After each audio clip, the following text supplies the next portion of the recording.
Hey, you're listening to the Console Corner podcast, brought to you by Console Corner. Don't forget to check out our website at consolecorner.co and follow us on Twitter and Instagram at Console Pro News for all our updates for esports.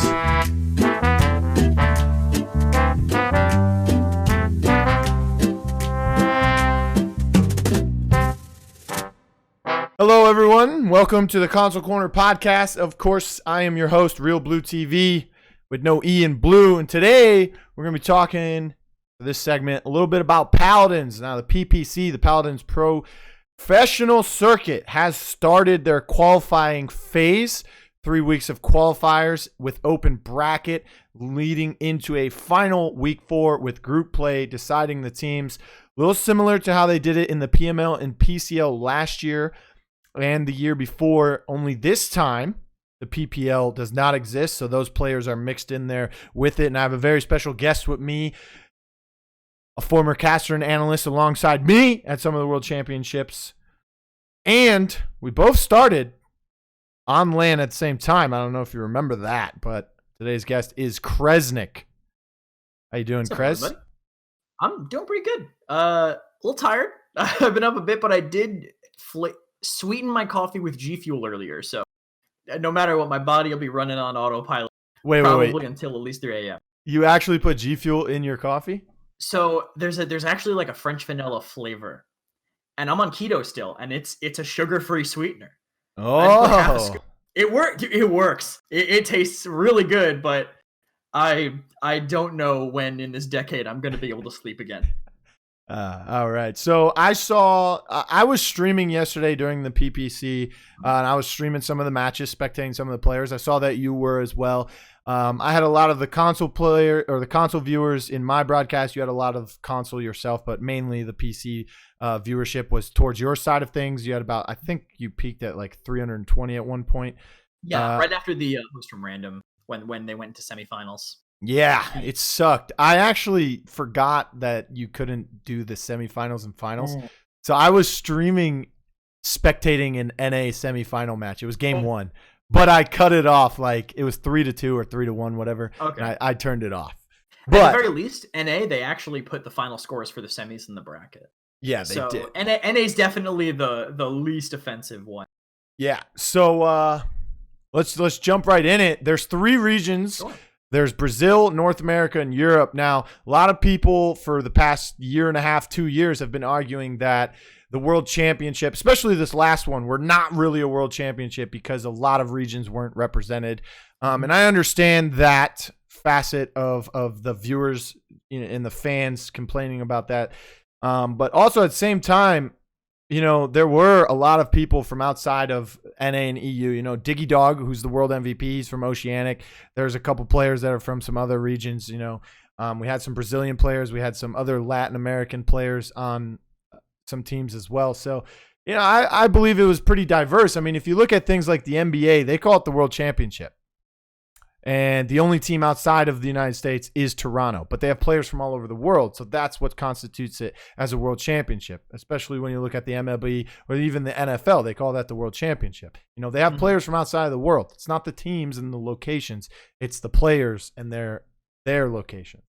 But what are your thoughts on the any part of the PPC from a first look stance kind of thing, the bracket, the teams, the style of play, the new meta, whatever it may be. What is some of your thoughts? I've been able to get a bit of a preview.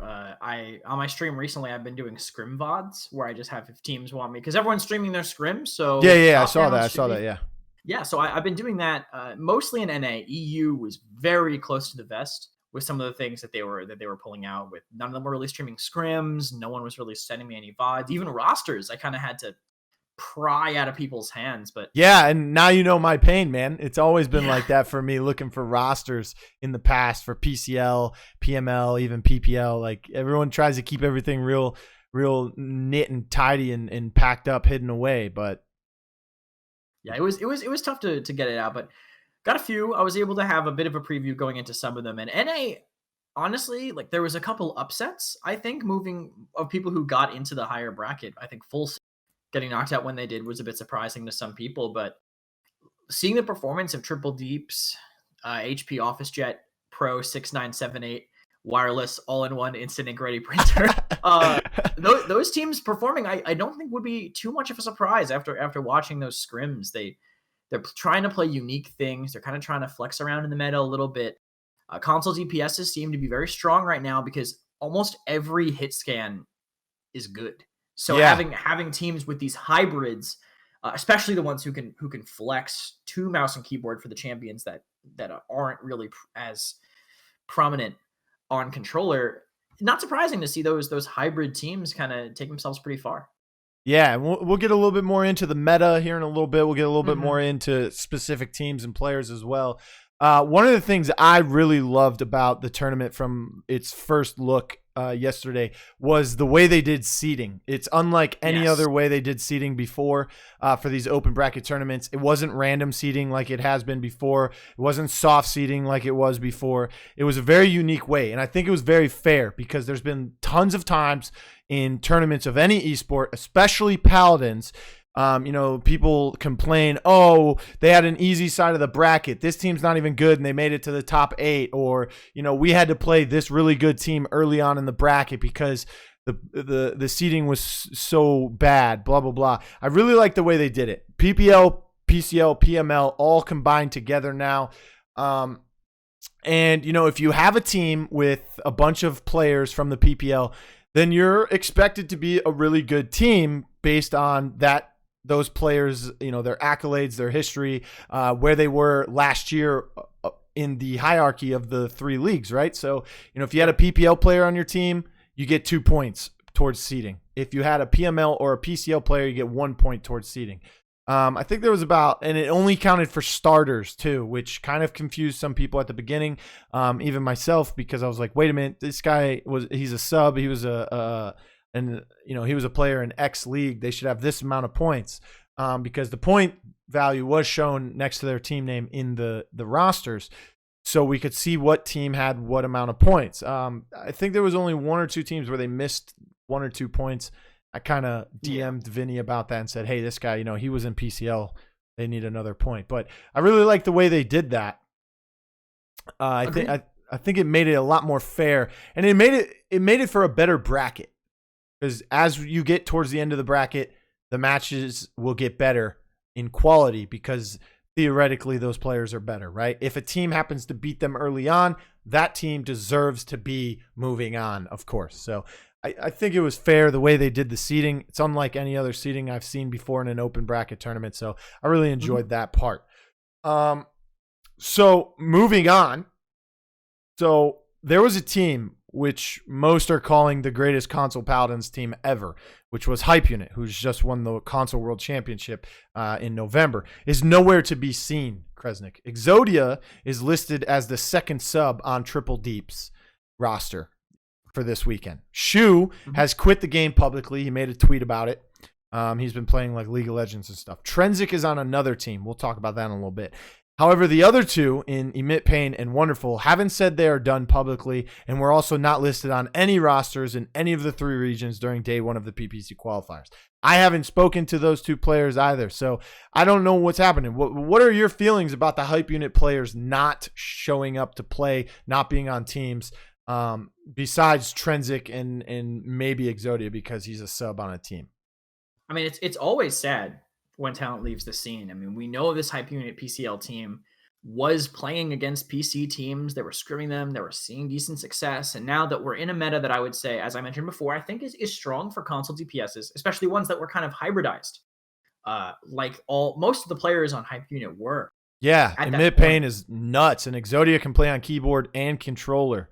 And so can Shu. I mean, Wonderful can even do both if he wanted to. Yeah, I mean, I know Wonderful can because he was trying out for PML teams forever ago. When I was starting, he was trying out for PML teams. And if you look at the console wars with Hype Unit being the victors there, and now you look forward onto how well Flashpoint performed, I think in the EU open qualifiers this week.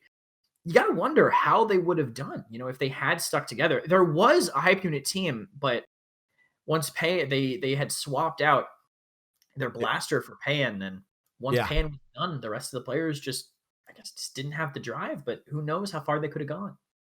Yeah, it is really sad. In my opinion, I think this team would have done very well in NA, especially, you talked about EU kind of like hiding things, especially scrims and rosters. Yeah. EU, they had a lot of teams show up. It was the of the 3 regions, they had the most team by far. I think it was like double the amount NA had. NA still had some really good teams, some really good players, really good competition there. But EU is sort of the stacked region, and everyone knew this going into it before the signups even started. So it still is. It still looks really competitive out there. But I think NA could have been a little bit better if this hype unit team was there. A lot of those players, it's really sad. To me, it's really sad to not see Amit Payne play. I think he's the best console player, hands down. I think the only people that can contend with him would be Prosper Logic and Wonderful. And, I even had this discussion going into, the greatest player on console. When you talk about the greatest player on PC, I think it's Diggy Dog. He's an all-around player. He can play pretty much anything in the game. He proved that this season, and he's proved it over time, right? He started out as a blaster main. Now he's a off-tank. He can go into the triple DPS meta if he needs to. And when he's flexing, he's usually playing direct damage characters anyway, because that's where you usually throw your off-tank a lot of the time. So he's, I think, had even more flexibility than Exactly. He was playing the hit scan when he would have to flex to the triple deeps. You're right about that. But the big thing for me is that, and I had this discussion. Someone asked me, I was streaming playing Paladins the other day, and someone asked me, who's the best console player, in your opinion, ever? And I said that's a very hard discussion to have. And a lot of people don't understand the way I look at this discussion, right? It's like, if you look at it the way I do, you have Prosper Logic, who I think is probably the greatest hit scan player on console. Pure DPS. I'm talking pure damage hit scan. It has to be Prosper Logic in my eyes, right? But then again, if you're looking at the best player by accolades, the most decorated player, you have to look at Wonderful. He's won 3 championships, 3 LAN events. 2 of those were world championships, right? The other one was Valencia. He's gotten 2 MVPs at LAN of those 3 victories. Or actually, no, he hasn't won 3. He's won 4. He's won 2 world championships, and he won Valencia and Summer Finals in 2018. So he's the most decorated player. He's a really talented player. He can flex onto main tanks, off tanks, and DPS, so you could make a case for he's the best console player. You can also make a case for Amit Payne because he's just the most mechanically gifted player in the game on any champion. And then I continue to tell the people in stream that you can even argue that someone like Shu could be considered the greatest player. The reason why he's never brought up in these discussions is because he plays support. I mean, Kresnik, how many times do you look at a support as the best player in Paladins? Like Gera or Bird or Spunky? Like, would those names ever come up in the greatest of all time when you have people who play damage and tanks? I think it depends on how you're judging it, right? Exactly. We're talking about decorated Spunky could be up there. If we're talking about, time. I mean, even Elven Path would be up there if you're talking about decorated. Yeah, exactly. I'm saying, like, no matter how you discuss it, like, it has to depend on how you're looking at it. But the support is never really the one with the highlight plays. And when you're looking back, all you think of are the peaks and the valleys. And even the best supports, a lot of the times, they're kind of just hovering in the middle outside of those insane peaks. Like, you think of Gera 4K through time and space. Like, you think of these crazy massive plays, and you don't end up, I think, always going towards supports because the DPS and the tanks are the ones who you always see on the broadcast. Yeah, it's sad. It's sad not to see the hype units players in the PPC. I think it would be much more enjoyable for me on the NA side of things to watch these players do what they do best, and that's frag out and collect some W's. But before we move on, I just wanted to give you this little fact real quick. Wonderful, most decorated console player of all time is not the most he hasn't won the most prize money. It's actually Shu who's won the most prize money. There's been 7 LANs that console has been a part of. Wonderful's made all 7 of those. Shu's only made 6 of them and still has made more money with less wins and less appearances. Right? So let's take go on to the next subject here. 4 days before qualifiers were a thing, Legacy the Legacy, was released from the Flashpoint roster and replaced by Trenzik. So inside sources have claimed that they never even scrimmed with Trenzik before the qualifiers, nor did they scrim in the offseason at all. A lot of them were playing a lot of 10s and a lot of ranked. Thoughts on the move for the Flashpoint boys moving forward with Trenzik in place of Legacy? Kresnik. Purely from the outside looking in, it's kind of hard for me to think of why at first. Because when you look at what would give this team an advantage over the other teams in the rosters, right? If you're just purely comparing back and forth, almost every team made huge shakeups. I think it's almost all new teams. I mean, maybe what teams have the closest to their previous core, all business. They still made a swap or two officially getting rid of Bugsy, but either way, there really was no core moving in, and Flashpoint had that solid core with the full roster that they had. So it's hard to say why they would want to shake it up unless they either just weren't happy with how he was playing, or you said they haven't been scrimming. My original thought was maybe the scrims are kind of stagnant, and then sometimes a team just wants to make a change to kind of light a fire under their ass, get themselves back into a rhythm that they're happy with. Yeah, it's very interesting about this move. Goodlad is one of the most gifted mechanical players on Paladins on console, and he did very well with them at LAN against the PPC teams as well. But Goodlad, when he first came into the scene, he was playing damage, and he's the one who kind of like made Vivian known across the league when they won the spring finals. Now we saw him move into the off-tank role a few times. We've seen him move back to damage. We've seen him play main tank as well. He can play all of them very well. So getting rid of Legacy as your main tank and bringing in Trenzik is not a big deal for the Flashpoint team role-wise, because Goodlad can slide into that main tank role just as easily as he would play off-tank, and that brings Trenzik in. I think it's good for Flashpoint with Trenzik. I think they're good with Legacy, but I think they're good with Trenzik too. Main reason why Trenzik is going to do good with them is because they play very well with him. They all enjoy Trenzik as a person. They're friends with Trenzik. They have been for a while. Skeppy has played on teams with Trenzik in the past before, so that's always a plus for them. They've had some chemistry in the past. But also, Atlas, is not as dominant as he was during the Paladins World Championship qualifiers. And Trenzik is not a great Atlas player. He is kind of middle of the pack when it comes to all the other great Atlas players. So, that was a big key to the PML PC hype unit success against Trenzik's team back then. So bringing in Trenzik with Atlas not being as high tier as he was means that Trenzik doesn't have to worry about playing Atlas. He can play some other things, Khan, Makoa, whatever else he wants to play, and he'll do just as well, if not better, on those champions. So big pickup for them. Sad not to see Legacy on a team, but here's the question, Kresnik. Does Legacy try to join a team now, or does he wait until after qualifiers and see if there's any roster shifts happening after the teams in the league are set in stone? I say at the very least you play in the qualifiers, because otherwise his options are wait, not play in scrims, kind of shift out of that environment. Yeah, we say that he wasn't before. Any little bit of an edge you want to take, especially after you get cut from a team potentially or replaced. I mean, I really don't know the inside story.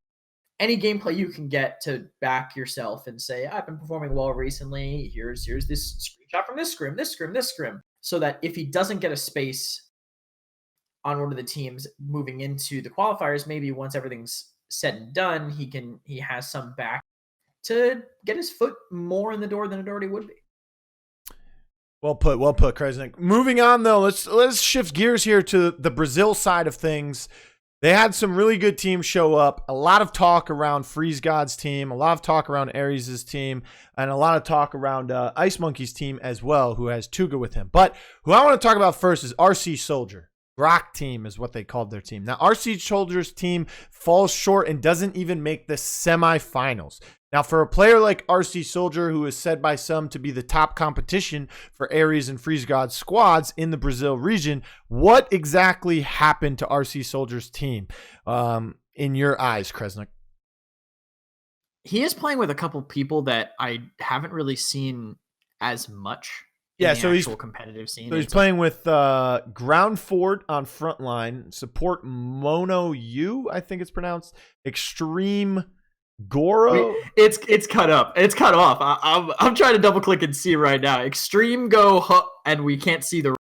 It's Extreme Go Horse. Oh really? Yeah, his name is Extreme Go Horse. So he better be buying Master Riding on every game. Well, who is it now?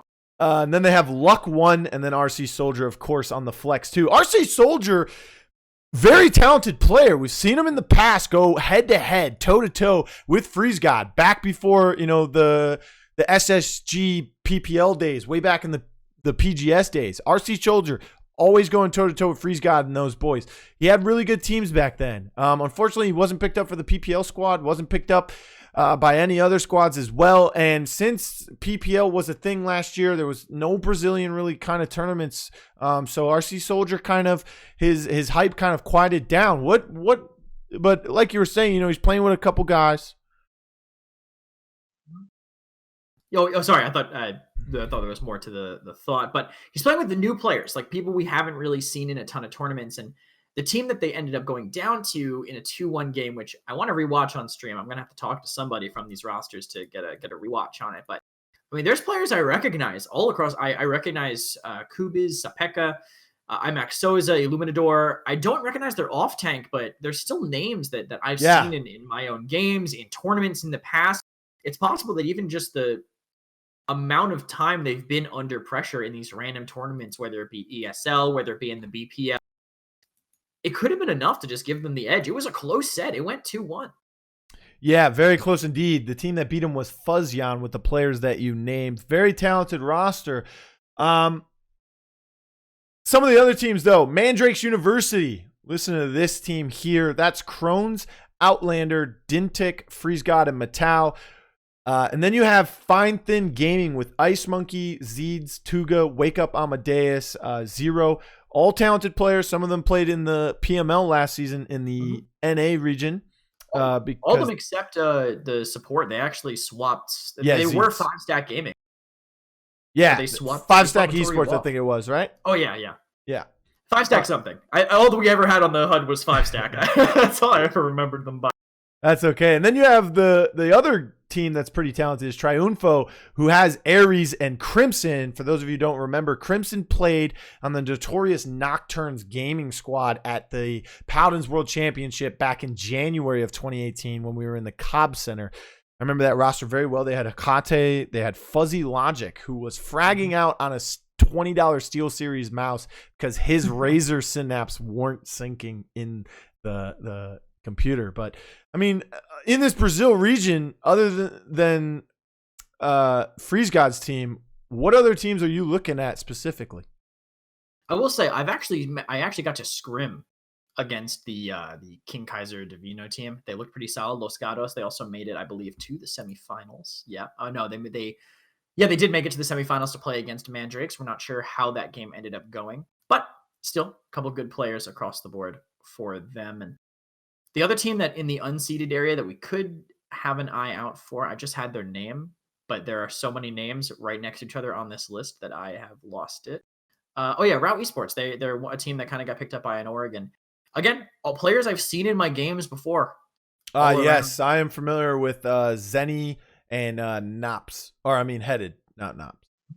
Also on the top, Catapimbas as well with IMAD, Pablo Schumacher, and Yusio Bishovindo. They were apparently having some decent results in scrims against some of the top NA teams with and without ping disadvantage. So all teams that could be good to look out for in the future, but Catapimbas did get taken down a little early by Fine Thin Gaming. That's a really hard name. I'm gonna have to figure out a way to get used to that one. Team that I want to tell you about is Real Esports in the Brazil region because their second sub, Reset JV, is actually insane. He's a console player. PS4 player. Okay. He's actually insane. I don't know why he's not in the starting lineup. He's probably better than every player on that team, even though I've never seen or heard of them. So I don't know how well they can play. But Reset JV, insane player in the Brazil region, should be on the starting lineup for that team. But let's go ahead and move on here. Now, this is a little bit more console-centric here. Console players, Kresnik, were laughed upon through all of 2019, especially after MSI. But they kind of regrouped and came back stronger in the PWC qualifiers, as you were talking about earlier with Flashpoint, Hype Unit, very good team themselves. But now with the ability to play on a PC with a controller, with smoother aim settings, less aim assist to get in your way, because a lot of people don't realize aim assist hurts you more than it helps you. You know, I'm trying to shoot someone, it pulls me through to a Ying clone or a barrack turret. You know, I'm trying to heal someone with Damba and it pulls me towards an enemy. Better frame rates as well. You know, all consoles are locked at 60 FPS. When I play on my PC with my controller, I'm getting like 280 frames, right? And the current meta is favoring them. Like you said, they have started to shine. Players like Cool Matt, Ghost, which is he's going under the name Gogurt now. If you didn't know, that's TKO Ghost. Yeah, no, I'm aware, and I am very worried about what I'm going to say about it, because I really feel weird calling him Gogurt. Just call him. You can call him TKO or just call him Ghost. But anyways, no, Cool Matt. I don't mind calling him Ghost. It's more people being like, "Who's Ghost? I only see Gogurt in the game." It's okay. That's Cool Matt. Insert. Cool Matt, Ghost, Prosper Logic being among the top console fraggers right now in the PPC. Do you think these players could have a huge impact in the PPC moving forward this year, or will the PC players start to advance above them once the meta is kind of solidified? I think it's more about how the meta shifts, because right now it's open enough for these players to never be locked out of something they're comfortable on. Depending on what becomes stronger, if we know that EV could be a thing that has been weak in the past for console players in some situations against PC players. We saw it banned a lot in PC versus console sets in the PWC qualifiers, I feel, and in scrims a lot too. So not even a lot of practice being had against that character. But right now, you can't ban them out. Depending on how things go, meta shift wise, if a couple of the hit scans maybe get some of their damage knocked down, or some changes come to aim assist settings, what I would say is I think that the odds of Ghost and Cool Matt getting hurt are higher than anybody else, purely because of how their team functions right now. They've been playing a lot of solo tank. Yeah, they play a lot of triple deeps. That's the name of the team. Yeah, with Wadu on solo tank. But the concern to me there is they need more viable console DPSs to be available to play their specialty. They're the most likely to get rocked by balance changes potentially moving forward, even though they've had incredible success with their niche, but it's still a niche that they're going to need to stay open, I think, moving forward. But yeah, they've been practicing a lot of non-console-less characters. You know, they've been practicing a lot of Andro. They've been practicing a lot of Cassie. Those champions are really good right now in the meta. I mean, they can both play Kinessa very well. They can both play Taos. They can both play Koga. Yeah, they can pretty much play any hit scan in the game, and they were doing that very well against these PC teams, and they're running triple DPS with Poison being that blaster, Poison being that Maeve player or that Eevee player, you know, things like that, and that's what Poison can do very well, so I think it meshes with them very well right now. Okay. But like you were saying, with the balance changes coming, it could affect Cool Matt and Ghost the most. I think they are going to have to try and figure out how to play with double tank here. Not every single game, but, you know, here and there. They might get forced into it in a draft. They might have to figure out how to do that. I think Ghost will be able to play that second tank if they need it. I think he is very flexible, but I am just concerned about how constantly they need these hit scans in some of their drafts, because I feel like Koga is such a huge star for them right now, because Ghost is practically a tank. He just doesn't die on Koga. He's just dashing away and disengaging from every single fight. Yeah, and it was very enjoyable to watch them go back and forth on their champions too. There was one game. Actually, it was the game against Cuss Cutie's team in the semifinals that I accidentally watched.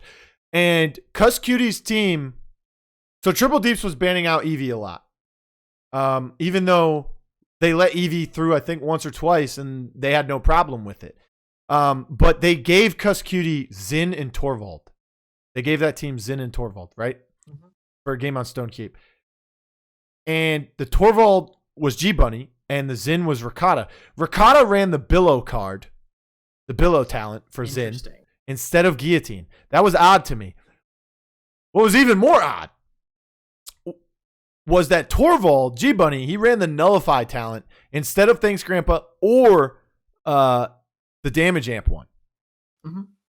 That's actually way less surprising to me. Currently, not a lot of people are really running a field study.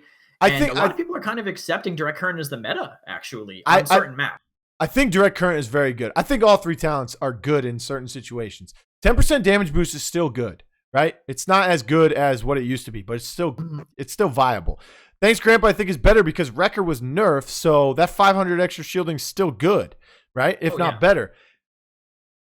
I think Nullify's really good too, but even though Triple Deeps is running solo tank, I still think Guillotine is better. Oh, big agree. I was literally about to say that Smolder maybe helps in the 1v1s, but honestly, if I'm focusing on winning duels on the side, if I'm getting a Torv pocket, I think I'd rather just have Yomi. I mean, especially if you have an Inara on the other side. Yeah, the Guillotine would have been a lot to help them handle some of the pressure.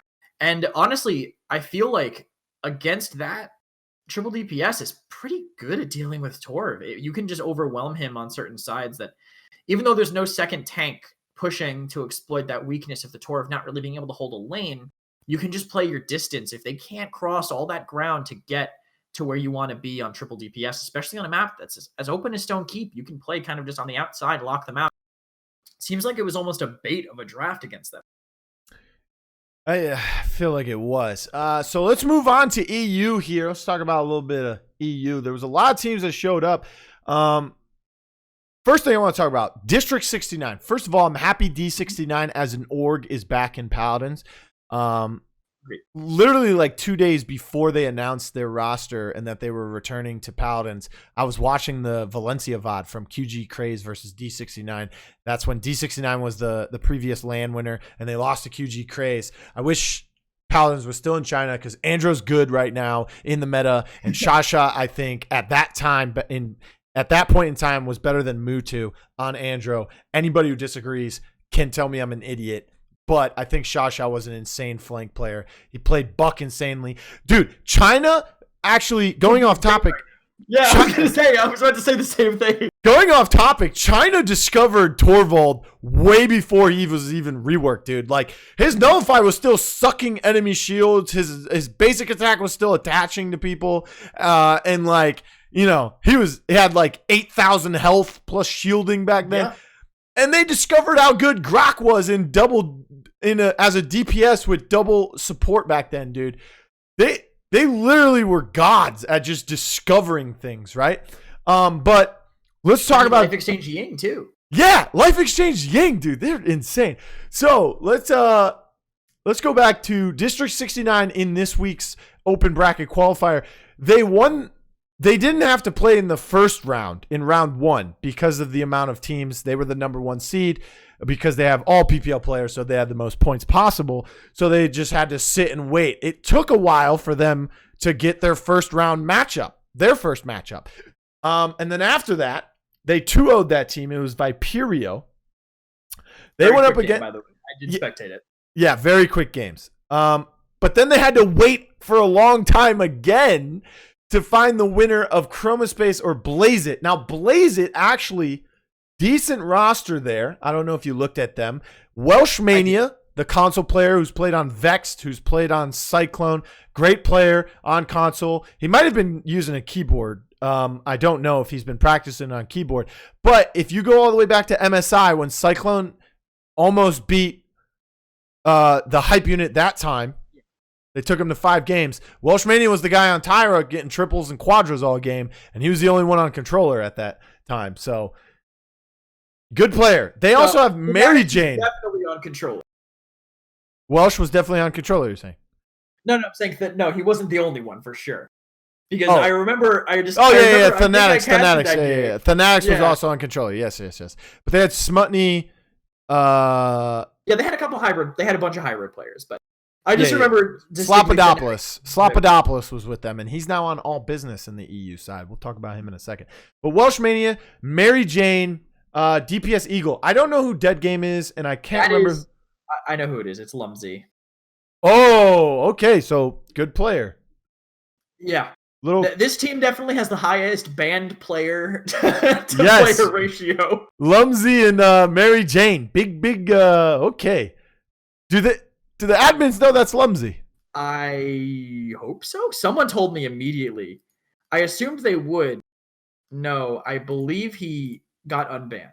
Well, if he got unbanned, then I guess it's okay. But if he's not unbanned and any admins listen to the Spotify podcast, there you go. There's your I didn't snitch. He did tweet free out of jail in midway through. Your mic cut out. What was that? Midway through July, he tweeted free out of jail. Oh, okay. All right. So I'm going to assume. All right. So Chromospace ended up beating Blaze It. That was a good set. I went back and watched that one, though. I didn't get to watch that one live, but I went back and watched a pretty good set. Nice games. But District 69 having to wait a long time, they struggled against Chromospace there for a second. Yeah. They ended up beating them 2-1, but let's take a look at Chromospace's roster here. They have Ovum. I think Ovum is he's been on the border of the PPL for so long. Yeah, the problem is he has his visa issues. Yeah. No, so but here's guarantee he can come. Ovum is like Gandalf, dude. Wait, is Gandalf the wait. No, not No, Gandalf. I know. Finish your thought. I want to see where you go. I forgot. Who is the headmaster at Hogwarts? Dumbledore. He's like the Dumbledore of Paladins, dude. He just brings in these no names, these T3 players or T2, and he just creates them into good players. Dude, he has Nalubka, who is a good player. He has Coriel, a good player. Nepo, a good player. Adam, a good player, right?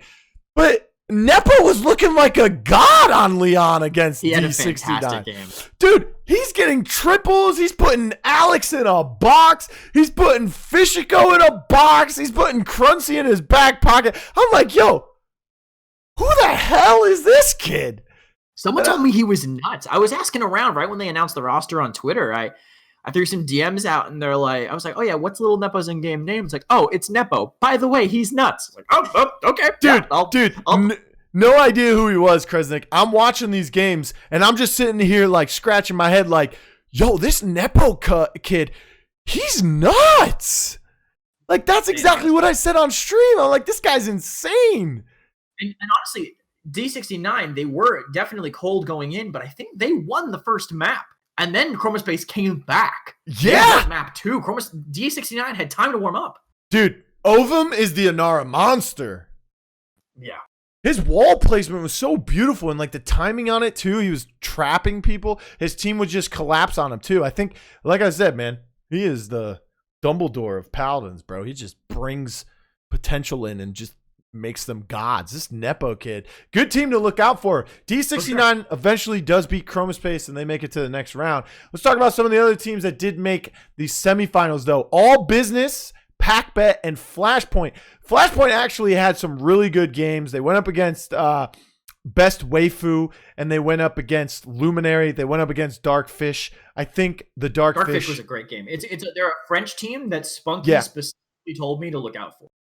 Yes, that was a good team there. Darkfish. The French kid's starting to come up. Big player to shout out on that team is Ladgy, dude. I've known this kid since the World Lure tournaments that I casted with Bitey back a year ago, if not a little less than that. Ladgy, insane player, dude. I was so upset that he didn't make PML. I think that Ladgy has okay players that he surrounds himself with. But if he gets put on a good team, man, he's insane. Watching him play Androxus, oh my God. His Andy in the pocket, definitely fantastic. Mutu was in my chat talking about how good Ladgy was, and there's no better praise you can get from anyone. Listen, that's because Mutu cannot not praise him, because for sure. Rumor is that Ladgy beat Mutu in an Andro 1v1 10-5. He was a lord. He was playing super well. And honestly, I have to give shout outs to Otef. He was the best pairing with him. And some of his games on Zin, I don't think I've seen a Zin control the pace of a game that should have been going the other way as much as Otef did in any of the games I watched. I will agree. Some other players that I think should be on better teams. is Kay Kiesel. He's on the PP Circus team, which I think is a hilarious name, by the way. By the way, Tank is that's Bonker's brother, by the way. Who? Maxinski. Oh, yeah. Maxinski. Yeah. Yes. I've never seen him play. But now that you say that, I do recognize that name from Twitter. He has a for Bonker's chat. Going, hey, guys. Yeah. But I think Kay Kiesel, I think Etsu is a good player. I think now K Kid, I think he's a good player too. But I think Kay Kiesel's insane. I've seen him play Ash in the World Lure tournaments too. I think Ladji and Kay Kiesel could be top contenders in the PPC if they were on better teams.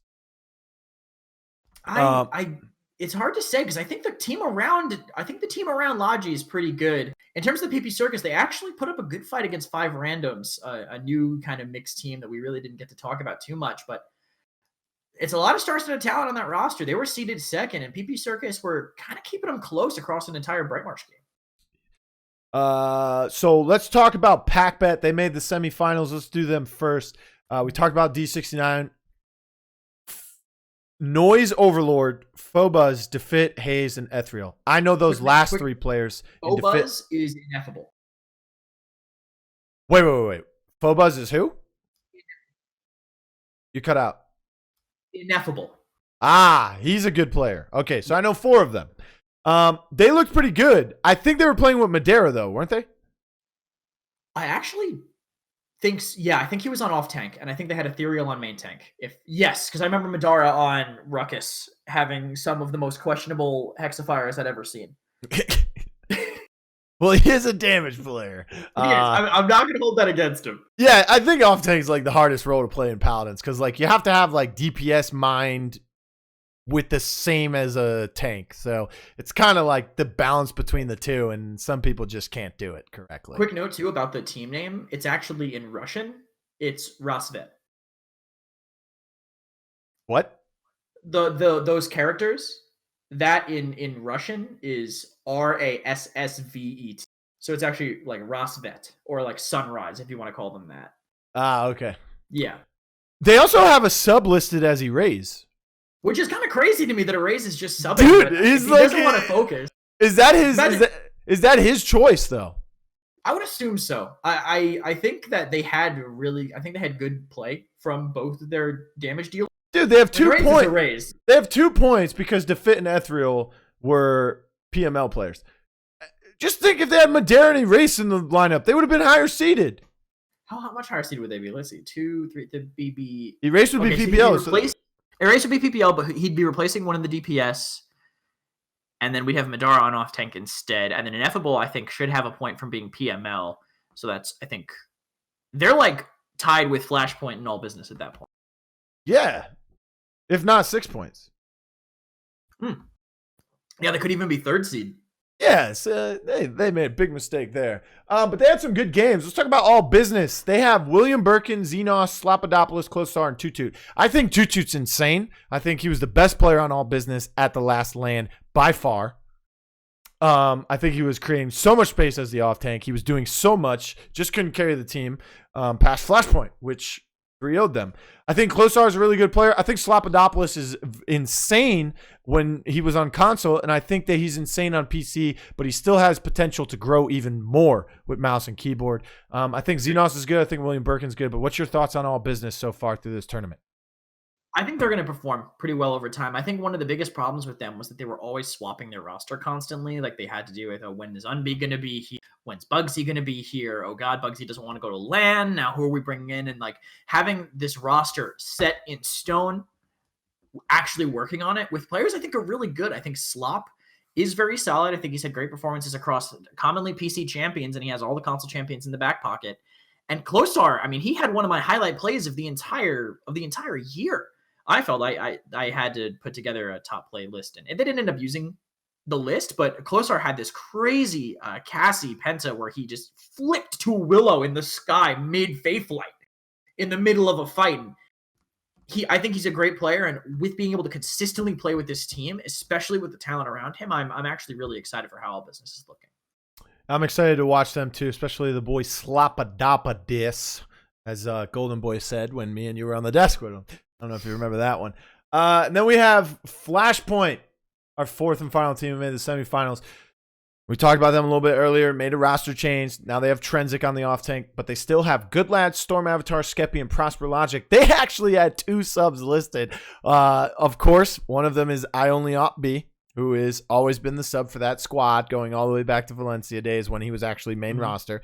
And he also played main roster at the spring finals when they won in 2018. But they have Dethroner listed as well. I thought that was kind of funny. I don't know if Dethroner is actually... I don't think he's actually serious. But, like, you know, if someone breaks their finger, I don't think he's going to be coming in. But what are your thoughts on this roster and how well they played? I'm definitely happy with how they played. I think their synergy was still there, even with the tank swap up. I think their drafting was really solid. And again, this is a great meta for console players, I feel, with Vivian, I think, being monstrous, Koga being great, Talus being playable, Victor being a premier DPS, like all these characters, even Leon also fantastic as well. All these characters good, and some of the matchups that used to be tough, Eevee, Maeve, more so Eevee, are now kind of losing games to Xin. Xin and these new flankers are really strong, so I think it's just great for them meta-wise. And being able to actually draft on top of that and having good synergy, I think makes them. I mean, we know they qualified already, but I would be surprised if they didn't make it to the actual PPC. Well, just to let you know, Storm Avatar and Skeppy are playing on mouse and keyboard. Prosper, Kresnik, and Good Lad still playing on controller, but they are all on actual PCs with their controllers now. So let's talk about some of the other teams that didn't make it to semifinals in EU. Which teams you think will do better in the next open bracket week? So for me, I'm going to give you, I think, 2 teams right off the bat. I think, of course, 5 randoms, really good team, but I'm going to go with Sour Team and the French agency team. I think Sour Team's really good. I think Stop Me's really good. I think Sheepa's really good. Uber Spady is nuts. I think Nixus is very good too. I'm wondering where Perdo is because Sheepa's playing there without him. I think this is the first time Sheepa's playing without Perdo, right? I think so. So Stop Me, Sheepa, Uber Spady, Nixus, I think they're insane. I think Sour Team has a good chance of getting farther in the bracket in the next week, considering the teams that made top 2 will not be there. I also think French Agency is pretty good. I think Ninja Zen's good. I think he may be playing on mouse and keyboard, but I do know he's an old console player. That was the French team Vroom Frum, if you remember from the PCL last season. Yes. Yeah, so Ninja Zen was on that. Names. Yeah, so Ninja Zen was on that team. Croft, insane support players on that team as well. Tariq was the support player for the PS4 EU French team for a long time with Sir Benji. He was on Brutal Fissure in 2018. Then he was Aerial Arise before their whole fall apart. But Tariq, insane player, but he's playing Flex 1. He's a pretty good Eevee player. He's pretty good damage. But since Croft is on that support role, Tariq won't be. And then they have Nico, who I don't remember very much about. Chocolate the Bunny, who I don't remember very much of. But I will tell you this, DPS, Chocolate the Bunny, should not be there because their sub is Valerian. Valerian should be in that roster, starting rotation. He's nuts. He's an insane DPS player. I don't know if you remember who he is. I think he led the PCL in kills last season. No, I remember him playing. I feel like he was a backline, right? He was like the Vivian. Victor. Yeah. Yeah, he was. Yeah, I remember him. I remember his performance on those characters. And But I wouldn't be shocked to see him throw him in. But those 2 teams, I think, are teams that could potentially make it further into the bracket next week. I also like Sour specifically. Nixus. Yeah. I just want to point out that I watched a game between Sour Team and the Rasvet, and literally Nixus was on an annihilation on Androxus against them on Silver Beach. He was unstoppable, and also another big thing about Sour Team too. I think the synergy between Stop Me and Ace Wheel was so on point. He was doing such a good job of keeping Stop Me alive in really, really dire situations. Yeah. But then there's some other teams, we know we're going to see All Business come out strong again. We know we're going to see 5 randoms come out with Zarini, Bulka, Accentra, Spunky, and Ninu. Although it's really weird watching Spunky play DPS, man. He was pounded though. He was pretty good. He was doing good, but it's just so awkward. It's been years. It's been 3 years, man. And I'm just like, wait, did they forget to trade? Like the first time I seen him on DPS, I'm like, oh shit, they forgot to trade. Then I'm like, oh no, wait, Polka's on support. I think Weird Flex is looking pretty decent too. They got Smutney, Saritz, I think is a good player, Size, and Andre Doodle. And People Cry is a player named Prephase from EU. That's what my chat told me. He wasn't. It didn't mess with seeding at all. Him being called People Cry because I don't think he was in the PM. They have Grafis in a sub too, man. Yeah, he's a solid player in that role. But I'm assuming a lot of these like high tier players who are in the sub role, I'm kind of just assuming that they're there just because they're not willing to commit. They're focusing on work. They don't want to do that, so they're just there if needed more than anything. Yeah. I mean, I think Blaze It will do pretty. I think they can do pretty well. I think Blaze It could qualify next week. It really depends on how the bracket goes. Yeah, I think Chromospace have a chance as well. Nepo, man, that kid's insane. I mean, there's amazing teams that didn't qualify this week. I think 5 randoms didn't qualify. Dark Fishek, after taking a point off of Flashpoint, didn't qualify. Yeah, I think Ladgy's insane. Team lost so early. Like, there's so many good teams that are going to be playing again next week. Yeah, I want to see if Tea Party with Devozy can do anything better. Also, big shout out to Thompson. He was able to make the roster for Gates of Hades. I am not familiar with any of the other players on that team, but Thompson, PCL support player for Stush Gaming, dude. Insane player right there. Okay. I think he's probably one of the best supports on console ever. I think he makes that top 10 list. Yeah. So are there any teams now that will look better or worse in 30 days after the New Balance changes to the meta? And if so, who and will they be better or worse and why, do you think, Kresnik? Hard to say from a distance like this, honestly, because we don't really know. Actually, let me see. So if the games are played on Sundays or the games are played on Saturdays, moving forward, when will the patch go live? It'll be a week after the patch comes out. Will the first time they'll play. So are these even going to, is this patch going to be live for qualifiers? No. I'm saying, no, probably not. No, I'm saying after the just like teams moving forward. Yeah. Who's going to be performing the best? It's so hard to say from a distance. I do think that with some of the nerfs to Koga, Triple Deeps might be a team that stumbles a little bit. But BK also, I think, is important to them too. Poison being able to play that.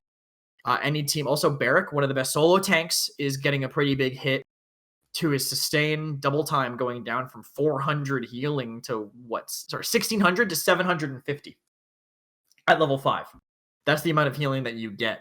So it's a pretty big swap to that style, and tanks getting rebuffed on top of that. I think they're going to be a team that gets hit the hardest. In terms of teams getting better, I don't think there's anybody that I'm looking at these changes going, oh my god, thank god they have this incredible I don't know, man. I don't know. I think PP Circus team might get better with Ash's damage coming back. K Kiesel, man. That's an insane Ash player. He's their support though. He was playing. He was. I don't know why he's on support, man. Maybe when Ash becomes good again, he'll move back to tank. They'll just move Soze Dante to. Yeah. I will after this. I will try and find the clip from the World Lure tournament for you, man. I think they clipped it on. I think they put it on the Twitter actually. I'll go back to their Discord and look, man. But you gotta. Oh my god, you gotta see that play, dude. It's insane. I think teams with strong off tanks will probably get the biggest boon because of the return of Ash. I mean, nerf to ROM, but some off tanks are actually like kind of struggling. I think the nerf to ROM is a little too much. They kind of like nerf 2 things at once. Yeah, I think that Juggernaut never should have had that damage at 700 in the first place. I think the biggest change was enforced. I think Juggernaut being able to burst you for 1400 if he runs at a wall next to you is definitely a little. But I think it's fair. Because I think really what's happening is Enforcer's getting nerfed and Juggernaut's going to what it probably should have been in the first. All right, so it's way too early to be picking which teams you think are going to make the league because anything can happen in the next 2 weeks of qualifiers, let alone the group play. So, I mean, is there anything else you'd like to add about the PPC this weekend? Other than that, I think EU might have the deepest talent pool, but I'm really happy about the teams that came. I think I'm really happy about the teams that came out for all the regions. I think we're going to have a mostly very contested group stage. I'm really excited for once all these qualifiers are over and we're in that group stage.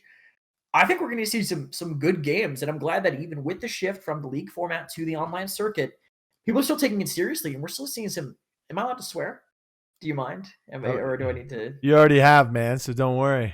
I don't know if I said the F word, but no. We're gonna see some good Paladin. It goes on Spotify, man. I can just mark it as explicit, dude.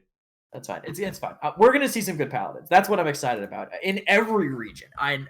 I really want to see the depth of the talent in BR because I know it's such a huge region for the game casual, but I feel like I've never seen the depth that we're seeing in these open qualifiers. Yeah, I've always had to explain to people like Latin America and Brazil, biggest fan base for Paladins. It's just that by far they don't spend money. Yeah, but they're still coming out to play. They're still coming out to compete. And it's free to come out and play now, so they get to cheer on their teams now, man. Better have all the champs. Yeah. But yeah, I think it's gonna be some good Paladins, man. Kresnik, I want to thank you for coming on the podcast, man. It'll be on Spotify. You can go ahead, shout out your Twitch, shout out your Twitter, whatever you want to do. Sure, it's at Kresnik TV I want to say both. I think it's my Twitter. Oh, I almost forgot. Yep, at Kresnik TV should be for both. So stop in there and check out Blue's content. He's always on the grind. I know you're already here. Check out your Twitter too. Oh yeah, I will, man. Yeah. I of course I do. That'll be it for this episode of the Console Corner podcast here with Console Pro News. My name is, of course, Real Blue TV. Don't forget to follow me on Twitter and Twitch at Real Blue TV with no E in blue. Don't forget, ladies and gentlemen, you can catch all the podcasts on YouTube at Console Pro News. You can also search on Spotify at Console Corner. Don't forget to check out any articles or anything else on our website at consolecorner.co because .com is lame. Thank you, everybody.